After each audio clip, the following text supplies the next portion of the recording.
Parasyte the Maxim, Episode 4, Tangled Hair. Now, in this episode, we get the conclusion to the fight scene that takes place, or, well, actually, the whole fight takes place in this episode. And I thought that was pretty cool. It didn't last nearly as long as I thought it did. I thought that would kind of be the focus for at least a big chunk of the episode.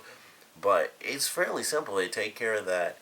Shinichi makes what I would consider to be a kind of stupid choice. I know that he's in this mindset of he's human from the neck down and stuff like that, but in the case of Mr. A or any of the other people that are taken over by the parasites from their brain, if they have complete control, then it's one of those sort of philosophical things like, do they really count as human anymore, even though the rest of their body still has the normal functions? Like, of course, with the teacher, she can actually have a child, and the baby even kicks by the end of this episode, and she's going through this process, and she may or may not eat this kid in the future. Who knows how that's going to play out, if they're going to actually take the entire term up to her actually having this human baby. But I feel like he made a really bad choice there. I was like, he should have just ended that. And fortunately, the teacher does. I, of course, forgot her name since the last time I watched the show, but I tend not to care about the villains' names. Like, that's one thing I've noticed. Like, I always kind of just be like, I forgot the villains, this villain or that villain. Because they're the bad guys, and I tend not to care about them. So I never really bother learning their names, unless they're just, like, super, super cool, or it's really easy to remember. But, or if they just say it a bunch. Like, they've only said her name probably, like, 4 times, and they probably said it, like, twice as many times than that, but I just kept forgetting it. I never bothered paying attention to what her name is. But she takes out Mr. A, which was really good. And then we kind of have the part where she realizes that, with her being pregnant and not telling who the father is, that kind of has her in, a bit of hot water with the school board. And so she's like, well, I can see this is going to be bad, so I'm done. Like, screw this, I'm out of here. And with that, she decides, well, Migi and Shinichi no longer necessary. So she's going to kill them, and before that, actually, before she has her weird thing, she mentions that she got a directive after she, first mutated, and it was to take out all humans. So she got, some signal from wherever, and it seemed like she got the exact same signal when she was about to kill Migi and Shinichi, and she saw they have, just basically all they show are, little red dots and stuff. But she's like, oh, you guys are bonded. I believe she said bonded. So, I think that kind of plays on the theory that I had where Shinichi over time will change a little bit. I mean, we'd already seen that happen in the very first episode where he didn't have arachnophobia anymore, and he had the scene with the bullies when they had the cat buried. Stuff like that we've seen, or I guess that was the second episode, but we've already seen him mentally change as a character. They've kind of reverted back from giving us that, and he's kind of just himself, and it was kind of interesting that they gave us that really early, and then they seem to kind of drawn back on it. But of course that's going to change again, because even in in the intro, they have the thing where his hair is slicked back, he doesn't need his glasses on and stuff like that. So there's obviously going to be a change, and I'm looking forward to that happening. I don't know if that's necessarily going to be good or bad either, though, because who knows how that's really going to play out. But they are somewhat bonded in a very interesting way that causes the teacher to say, you know what, I'll leave you guys alive for now. So that means something for sure. And also in this episode, we get Migi separating from Shinichi, and we find out that she can actually separate for 3 minutes. That was really crazy. Excuse me. When he wakes up, I was shocked just like he was. Obviously, it's much crazier when your entire arm is just gone. But, I was shocked too. He just looks over and it's just nothing there anymore. And he had the correct response, which is just screaming out loud because your arm is gone. But we find out that Migi can actually separate and just walk around at least for 3 minutes. So we all know that that's going to come into play soon. And it might last a little bit longer if maybe he can actually feed Migi. And I don't know, that might not exactly work the same way, but so we'll just have to wait and see how that plays out. But that was definitely cool. Very surprising. I like that idea. And it certainly means something. I don't know if that means he can just toss Migi and maybe she'll go and, she can be like a projectile weapon or what. But it's definitely cool. It adds to some of the possibilities for fights that they're going to be having. Just like in this one, they were working together as a team, and it was really cool to see that happen. It was really simple, and they really display like the show of speed for these, like, for the parasites, and how they can like just whip around super fast. I didn't realize how fast they were really going before. Like, I knew they'd do like, a quick whip and they would slice through people. I thought that was pretty simple. It's like you have a really sharp blade, you just swing really fast. One time where you do like a swirl really quick, sure, you'll split through something and it won't be super slow or anything.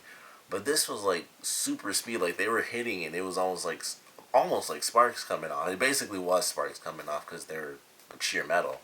So that was really cool, and Shinichi was like, they're moving so fast, I can't even see what the heck's happening right now. And I thought that was actually really cool, because every other time it's just like, boom, and, one slice, or like I said, like the little spin thing that they do, and they just slice up a bunch of people at once. It's pretty much nothing. Like, we just see, like, and then everyone just, like, falls into pieces, and that's it. So it was actually really cool watching the fight take place, because it was something different than what we normally get. And that was really cool. Shinichi stepped up during the fight, which was nice, but like I said, it kind of led to a not so great decision by him. And I was like, man, it's, I guess just in his head, that's how it has to be. But then we get a really big focus after the fight that is kind of just about him and his family and having to really protect them. And more specifically, his mother, and how she is trying to figure out like what's happening with him, and him having obviously the issues with the parasites. And he knows that he can't tell his parents because that would endanger them, not just from other parasites if they happen to find out or try to get involved, but that would endanger them for Migi itself, because Migi wouldn't give a crap and would just kill Shinichi's parents off, because they would probably try to go to the police or say like this is happening, or kind of expose them, and that wouldn't exactly be beneficial for Migi, so he kill them all off, or she would.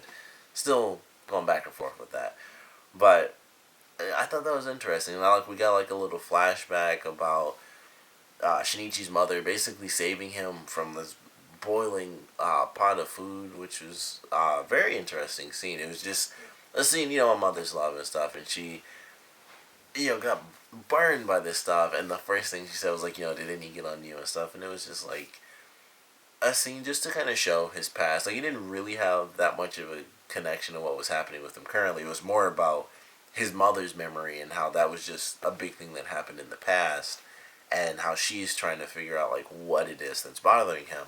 But I did like that flashback. I thought that was pretty good to just, I guess it was just a little emotional scene, like just a mother's love in that scene, and how she's kind of feeling heartbroken now because she doesn't know how to help her son, kind of like how she did back then, and they just don't know exactly what it is. So he at first doesn't want them to leave, and then he's like, okay, you guys should definitely go on your trip and stuff. So now he and Migi are definitely alone. If they get attacked, they can just destroy the house and at least not worry about anyone dying.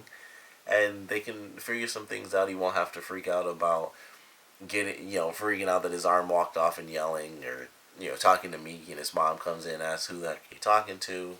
So it should be interesting in the next episode just how that sort of plays, or probably the next couple. I don't know how long they're supposed to be gone. It would probably be like a week, since it's like their first vacation in forever. So they'd probably be gone for like a week, which might end up being like maybe 3, possibly 4 episodes, but I would think like maybe 2 or 3. So looking forward to that, because I'm sure it'll come into play that he's alone. It'll allow them to experiment more and have like Migi walk around the house. If they got attacked at home or something, they both know the whole house and things like that. So we'll have to see how it plays out, but I enjoyed this episode. I certainly like the nice little twist that Migi can now go out and, just Migi can just be Migi for like 3 straight minutes. Just Shinichi can sleep, won't even notice his arm is gone, and that's all there is to it. Migi can just walk around and explore. So that was definitely cool. The fight with Mr. A was pretty sweet, and just seeing how things are gonna play out with this teacher is interesting. She killed off her host's mother as well, and I like that scene too, where she's like, she didn't seem to have any like sensory abilities, and she's thinking like superpowers and stuff like that, and it's just like, sometimes you know someone so well, especially in her case, I think it would be a little obvious, because with her being a teacher, and I would assume that she was a teacher beforehand as well, because you can't just magically become a teacher anywhere. So I would assume she was a teacher before, so she would be much nicer. She's, around children a lot and would have a much more upbeat personality, you would think, especially compared to this parasite who was just sheer stone faced when the mother was like, "What's wrong with you?" and stuff, and she's just looking at her with no words. She wasn't even, I don't know, it was weird that she wasn't even saying anything to kind of help, her camouflage a bit. And she was just standing there looking at her because she was kind of in a angry state of mind a little bit, and kind of got herself busted and had to kill the mother. So that was an interesting scene for sure, and it got her kind of thinking about the human race. Like, things aren't just, oh, I see this, but if I don't know it, I can't possibly tell. Sort of the Sixth Sense type of deal. So she got her first little experience about that, and how you can know someone so much that you can tell when things are off. And she's very strong as a villain, we find out, because she has two transformations. Not 100% sure how that comes about, because they didn't mention that she is multiple parasites. She just got the brain of a woman who has long hair. I don't know if that has anything to do with it, because she does like the metal for the really long hair, which was kind of cool. But at the same time, I thought it was weird that they did like the hand motion as if she had to do that to turn it into metal. And then, any other time their face just separates and then it's metal. So I thought that was kind of interesting that she like ran her hand down the hair and it would turn into metal. And then the other part was kind of like almost like shark fins a little bit. And I don't really know how that constitutes, I guess, as two different transformations, really, because all it was just like one long piece and then a bunch of short pieces. But I guess that's why. But I feel like that would just end up being the same thing. They'd all just come out as sharp tendrils. So I guess I have to see it in action for me to personally understand. But either way, I like this episode. I'm very curious to see where the teacher character goes as a villain and a character in general. And I'm looking forward to seeing more. I'm actually looking forward to seeing an expansion of the parasites and more people infected, and more than just kind of like our two main parasites that we have right now, and our main human character. But I want to know what you guys thought about this episode, so please comment below. Let me know your favorite parts, your least favorite parts. And I actually want to know where you guys think the teacher character is going, because with how they kind of ended it, she's broken off her ties as far as her, human persona, and she still has this baby that she wants to raise and figure out the human race a little bit. But obviously she's a villain that also can't be touched. Not only can she not be defeated by Migi and Shinichi, but Shinichi also wouldn't do that because they know that the baby is human, and obviously he wouldn't even kill Mr. A, so he's of course not gonna intentionally attack the teacher, even though he flat out said like, we should kill her, which really surprised me, especially after the fight, and he wouldn't do that, and then he's like, we should kill her. That kind of came out of nowhere for me. But I want to know where you guys think her character is going, so please comment below, let me know, and thanks for watching.